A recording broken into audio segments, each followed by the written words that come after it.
Bonjour les enfants, aujourd'hui en mathématiques, on va faire des problèmes concernant les masses. Vous vous rappelez que la semaine dernière, on a commencé à travailler sur les masses et notamment sur l'unité, le gramme et le kilogramme. Et on a vu que 1000 grammes, c'était égal à 1 kilogramme. Eh bien, grâce à ce qu'on a vu la semaine dernière, comment passer de grammes en kilogrammes ou de kilogrammes en grammes, aujourd'hui, on va faire des problèmes. Donc, je vous invite à ouvrir votre fichier de mathématiques, page 87. C'est cette page-là. Et ensuite, revenez sur la vidéo quand vous avez ouvert la page.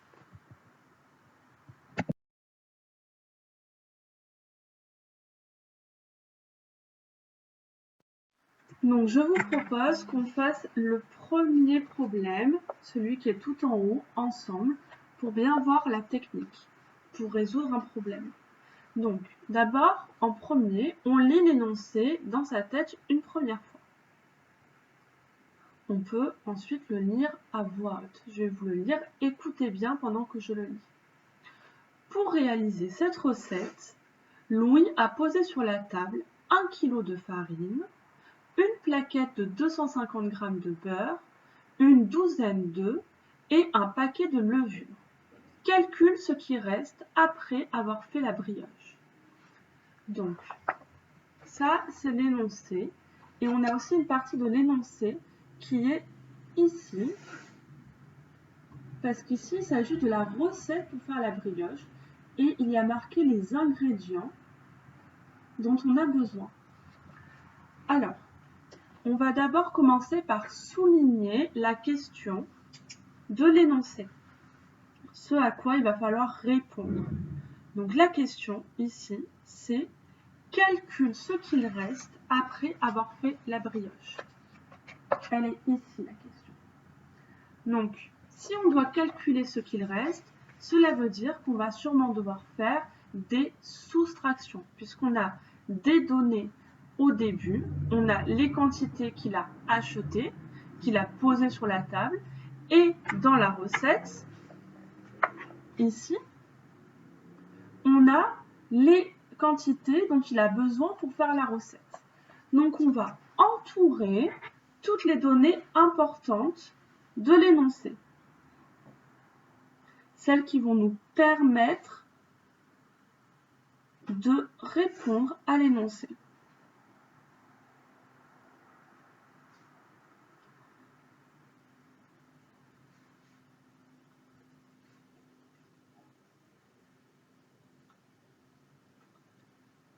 Donc, j'ai entouré 1 kg de farine, 250 g de beurre, une douzaine d'œufs, ça veut dire qu'il a 12 œufs, et un paquet de levure. Et j'ai entouré toutes les quantités qui sont présentes pour la recette.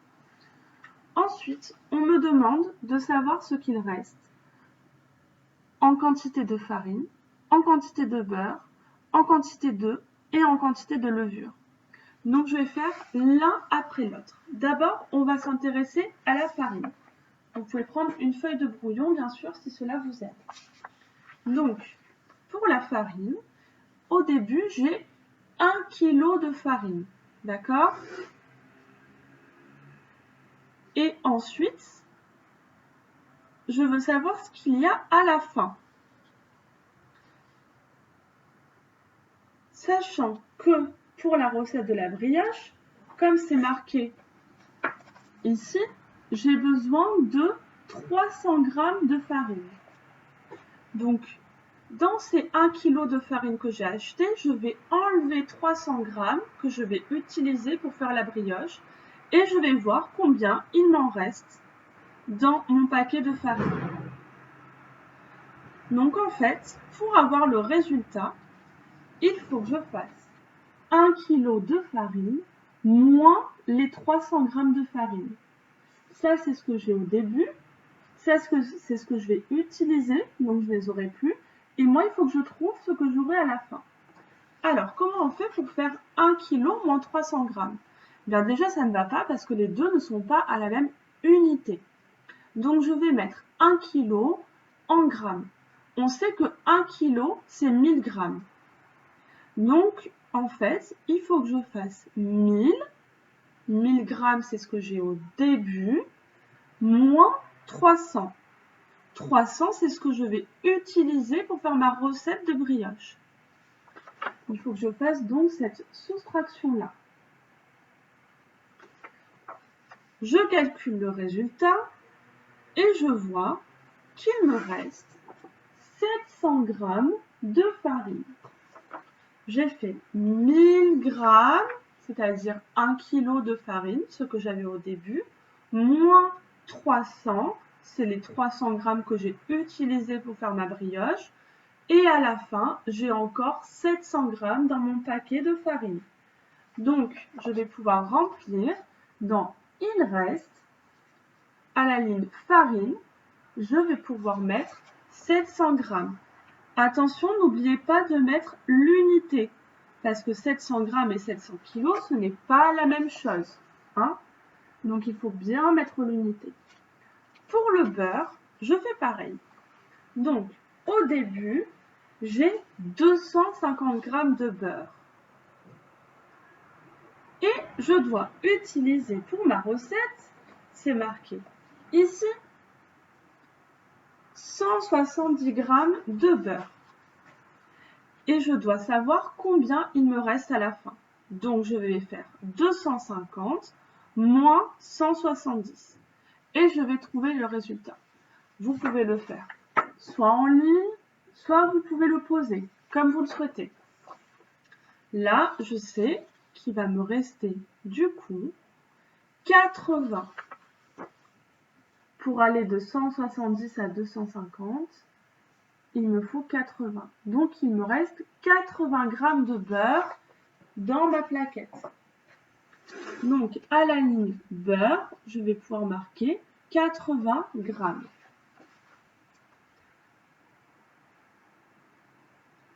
Ensuite, je fais pareil pour les œufs. Au début, j'en ai une douzaine, c'est-à-dire que j'en ai 12 œufs. Et dans l'énoncé de la recette, on me dit qu'il me faut 4 œufs. Et donc, du coup, je vais devoir calculer combien il m'en reste à la fin. Donc, au début, j'en ai 12. J'en utilise 4 pour faire ma recette. Et je dois donc calculer combien j'en ai à la fin. Je dois donc faire 12 moins 4.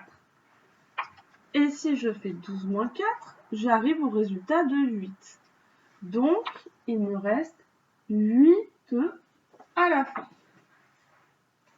Donc, à la ligne œuf, je vais mettre 8. Là, je n'ai pas besoin de mettre d'unité, puisque ce sont les œufs, l'unité, et on pas le poids des œufs qu'on regarde. On regarde le nombre d'œufs. Donc, il en reste 8. Enfin, on passe à la levure. La levure, vous savez, c'est ce qu'on met dans les recettes pour faire gonfler les gâteaux, pour qu'ils ne soient pas tout plats, mais qu'ils soient beaux, qu'ils soient un peu grands. Donc, au début, il y a marqué « j'ai un paquet de levure ». Et dans ma recette, je vois que je dois utiliser un paquet de levure. Donc, si j'ai un paquet et que je vais l'utiliser en entier, eh bien, il ne va plus me rester de levure. Donc, dans levure, à la ligne levure, tout en bas, je peux mettre soit 0, soit je peux mettre rien. Il me reste 0 paquet de levure, il ne me reste rien. J'accepte les deux réponses. Vous voyez, moi, j'ai marqué les deux. Vous pouvez marquer celle que vous préférez. Voilà pour le premier problème qu'on a réalisé tous ensemble. Maintenant, je vais vous expliquer les autres problèmes et vous allez devoir essayer de les faire par vous-même avant de venir voir la correction. Donc, dans le deuxième problème, je vous lis l'énoncé.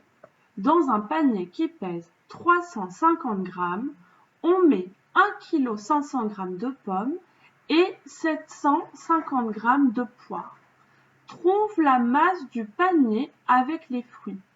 Donc vous devez trouver dans cet énoncé combien pèse le panier après qu'on ait mis les fruits dedans. Donc il faut prendre en compte combien pèse le panier tout seul, mais aussi le poids des fruits qu'on a mis dessus.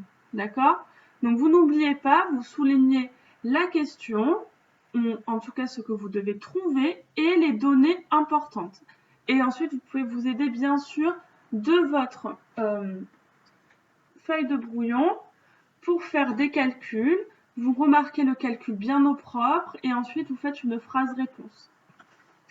Dans l'énoncé 2, vous avez donc cet énoncé, le 3. Une balle de tennis pèse 58 grammes. On a placé 4 balles dans un étui. L'étui vide pèse 120 grammes. Quelle est la masse totale de l'étui avec les 4 balles? Donc là, vous savez combien pèse une balle de tennis. Mais sauf qu'on en met 4. Donc il va falloir calculer combien pèse 4 balles de tennis. Et en plus, on les met dans l'étui. Et l'étui vide, il a quand même un poids de 120 grammes. Donc il va falloir rajouter le poids de l'étui vide. Et on aura la masse totale de l'étui et des 4 balles. Dans l'énoncé 4, c'est Tiffaine utilise 150 g de farine pour faire un clafoutis et dans 215 g pour une tarte. Elle veut confectionner 2 clafoutis et 3 tartes. Et on vous demande, aura-t-elle assez d'1 kg de farine? Donc il faut imaginer que Tiffaine, elle n'a qu'1 kg de farine chez elle. On se rappelle que 1 kg, c'est 1000 g. Elle veut confectionner 2 clafoutis. Vous savez qu'il faut 150 g de farine pour un clafoutis. Donc il faut calculer combien il vous faut de farine pour 2 clafoutis. Et en plus des clafoutis, elle veut faire 3 tartes. Vous savez que pour une tarte, il faut 215 g. Et bien là, vous allez calculer aussi combien de farine il faut pour 3 tartes. Et ensuite, il va falloir additionner aussi combien la farine pour le clafoutis et la farine pour les tartes, parce qu'elle veut faire les deux. Et vous voyez si vous arrivez à plus ou moins d'1 kg de farine.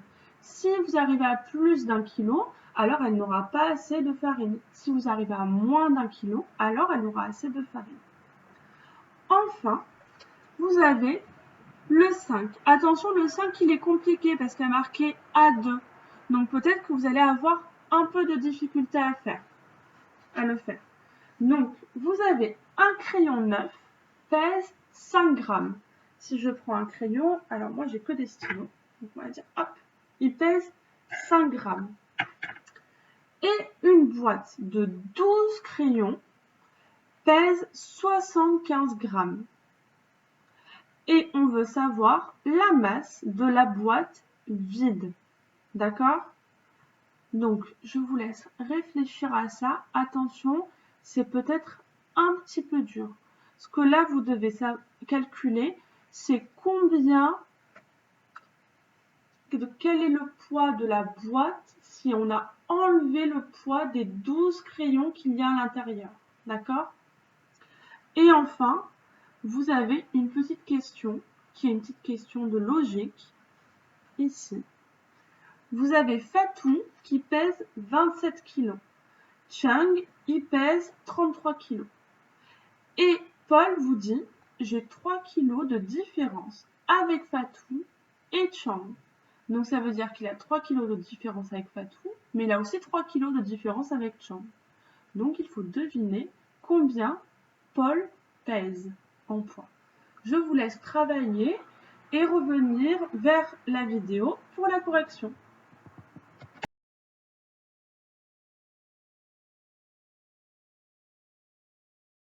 On se retrouve donc pour la correction de ces problèmes avec, moi j'ai pris une petite feuille de brouillon pour faire mes calculs et après j'ai marqué donc bien comme il faut mes réponses et mes calculs sur le fichier. Donc dans l'exercice 2, la question c'était donc de trouver la masse du panier avec les fruits. Et les données importantes c'était que le panier pesait 350 grammes, qu'on mettait 1,5 kg de pommes et qu'on mettait 750 grammes de poires. Donc, ce que j'ai fait, c'est que d'abord, j'ai tout converti dans la même unité, c'est-à-dire les grammes. Donc, 1 kg 500 grammes, ça fait 1500 grammes. Donc, il y a 1500 grammes de pommes, 750 grammes de poires et le panier, il pèse 350 grammes. J'ai ensuite additionné les trois masses. Donc, la masse de pommes plus la masse de poires plus la masse du panier.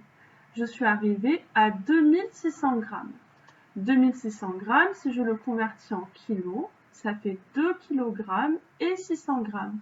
Donc finalement, la masse du panier plus les pommes plus les poires, ça me fait 2 kg 600 grammes. Je vais marquer le calcul que j'ai fait ici. 1500 grammes qui correspondent aux pommes, plus 750 grammes qui correspondent aux poires, plus 350 grammes qui correspondent au panier, égale 2600 grammes. Et donc, j'ai marqué la masse du panier avec les fruits est de 2 kg 600 grammes. Vous pouviez le laisser en grammes. Si vous avez marqué que c'était 2600 grammes, cela me va aussi.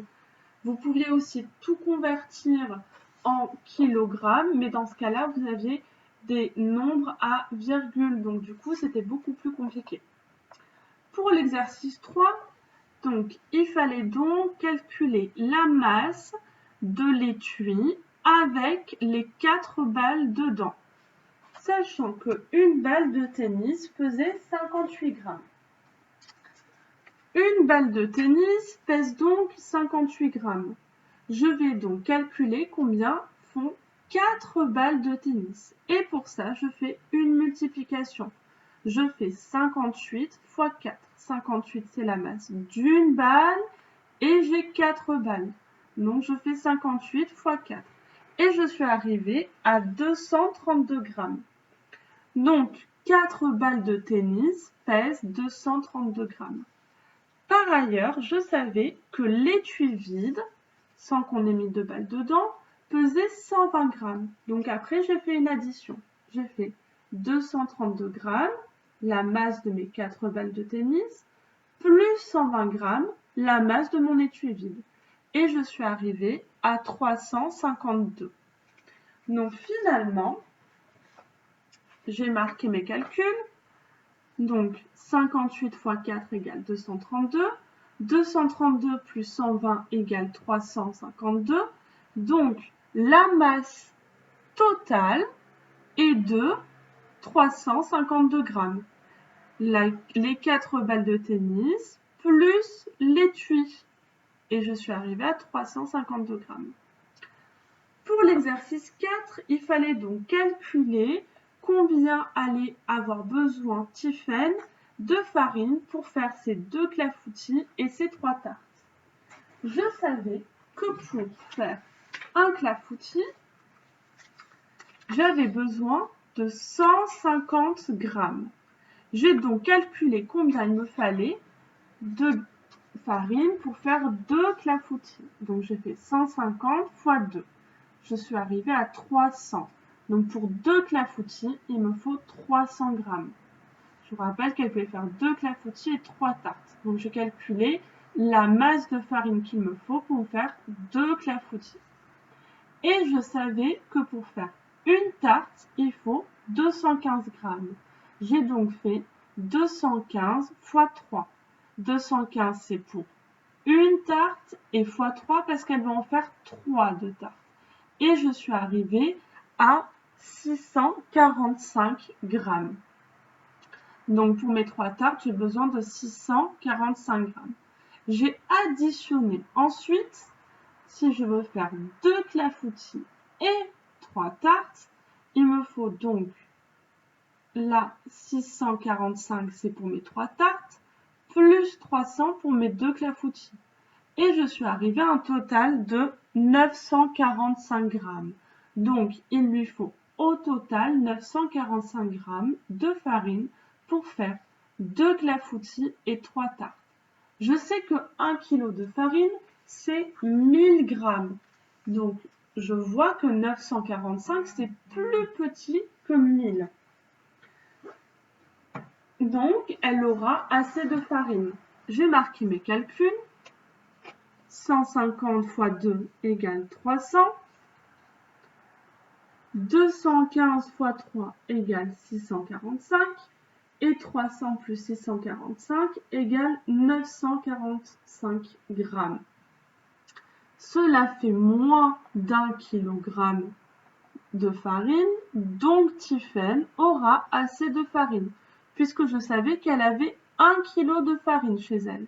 Et comme 945 c'est plus petit que 1000, du coup je sais qu'avec son kilo de farine, c'est 1000 g de farine, c'est la même chose, elle va pouvoir faire 2 clafoutis et 3 tartes. Enfin, on a l'exercice qui était un petit peu compliqué. Donc dans cet exercice, on me disait qu'un crayon neuf pesait 5 grammes et que la boîte avec 12 crayons à l'intérieur pèse 65 grammes. Et moi, je voulais savoir la masse de la boîte quand j'avais enlevé les 12 crayons. Donc comme je sais qu'un crayon, ça fait 5 grammes, j'ai calculé la masse de 12 crayons. Pour ça, j'ai fait 5 fois 12. 5, c'est la masse d'un crayon et moi, j'en ai 12. 5 fois 12, ça m'a fait 60. Donc, je sais que 12 crayons pèsent 60 grammes. Et je sais que la boîte avec les 12 crayons fait 75 grammes.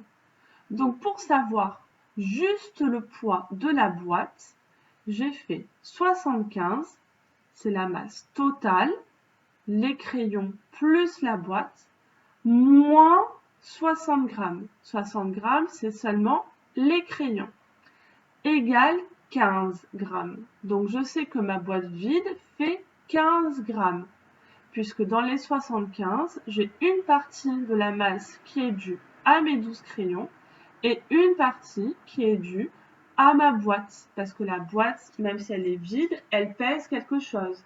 C'est comme si on prend une tasse, hop là, la tasse seule, elle pèse quelque chose. Si je la remplis de farine, par exemple, elle va avoir un autre poids. Donc là, c'est pareil, j'ai pesé quelle était la masse de ma boîte vide. Donc finalement, sur le fichier, j'ai fait 12 fois 5. Ça, c'est le poids des 12 crayons qui pèsent chacun 5 grammes. Je suis arrivée à 60. Et ensuite, j'ai fait la masse totale moins la masse des crayons. Et je suis arrivée à 15. Et j'ai marqué la masse de la boîte vide est de 15 grammes. Enfin, il y avait la petite question. Donc, dans la petite question, on me disait que Fatou pèse 25 kg et Chang pèse 33 kg. Et on dit, il y a Paul qui dit, j'ai 3 kg de différence avec Fatou et Chang. Donc, Fatou pèse 27 kg. S'il a 3 kg de différence, il peut avoir soit 3 kg en plus, soit 3 kg en moins. Donc, 27 plus 3, ça me fait 30. S'il a 3 kg en plus que Fatou, il pèse 30 kg. Et 27 moins 3, s'il fait 3 kg de moins que Fatou, alors il fait 24 kg. Donc j'avais deux réponses possibles, 24 ou 30. Mais je sais aussi qu'il a 3 kg de différence avec Chang. Et Chang fait 33 kg. S'il fait 3 kg de plus que Chang, alors je fais 33 plus 3 et ça me fait 36 kg. S'il fait 3 kg de moins que Chang, je fais 33 moins 3 et j'arrive à 30 kg. Alors comme je sais qu'il a 3 kg de différence avec Fatou et avec Chang, je vais prendre la réponse commune. On a vu que pour Fatou, eh bien, s'il avait 3 kg de différence, ça veut dire qu'il pesait soit 30 kg, soit 24 kg. Et 3 kg de différence avec Chang, cela veut dire qu'il pesait soit 36 kg, soit 30 kg. Dans les deux cas, j'ai 30 kg. Donc, pour qu'il ait 3 kg de différence avec Fatou et avec Chang, je prends cette réponse commune, 30 kg. Donc, finalement, Paul pèse 30 kg. Il fait 3 kg de plus que Fatou, donc il a bien 3 kg de différence, et il fait 3 kg de moins que Chang, il a bien 3 kg de différence, donc il fait 30 kg. Voilà maintenant la page qui est terminée des problèmes sur les masses. Donc, vous avez compris que savoir les grammes et les kilogrammes, savoir les convertir, savoir les multiplier, les additionner, les soustraire, ça vous permet de résoudre des problèmes de la vie courante. Et plus tard dans l'année, on continuera à travailler avec les masses. On fera peut-être d'autres problèmes et on verra sûrement d'autres unités avec les masses. J'espère que vous avez bien compris cet exercice de problème et on se retrouve demain pour une nouvelle leçon de maths. Je peux déjà vous dire que ça sera de la géométrie et qu'il vous faut un compas. Donc j'espère que vous en avez un ou que vous pourrez en emprunter un à quelqu'un de la famille qui en a peut-être. Peut-être que vous avez un grand frère, une grande sœur, un petit frère ou une petite sœur qui a un compas. Je vous souhaite une très bonne journée et j'espère que vous avez bien travaillé.